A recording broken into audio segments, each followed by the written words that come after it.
Let's look at Angular's lifecycle hooks.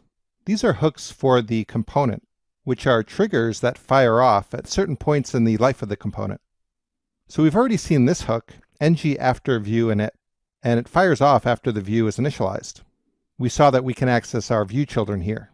But there's a problem. What if we had a typo in this method name? What interface should be implemented? After view init, we simply remove ng from the method name. And we see that here. Our class implements after view init, and this way our editor will most likely pick up on any spelling mistakes. It'll guarantee that we have a method called ng after view init. So you should be familiar with the concept of life cycles from beginner Pluralsight courses in Angular. But let's just look at the order in which these lifecycle hooks fire. So I listed all of the lifecycle hooks along with a constructor. And out of all these methods, which one fires first? Well, it's the constructor. And in the constructor, the only thing that's guaranteed to have happen is dependency injection. And we'll cover that later in the course. But it's guaranteed that none of your view children or possibly other properties will be set up yet. So what's the first lifecycle hook that gets fired after the constructor? It's ng on changes.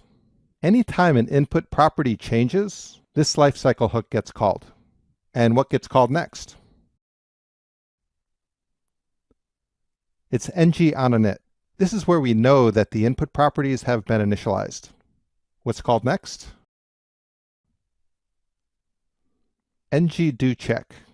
And this is used when we're working with change detection. After input properties get changed, you may want to perform your own custom change detection. But that's beyond the scope of this course. And what's next? ng after content init. This occurs when the component's or directive's content has been initialized. And what's next?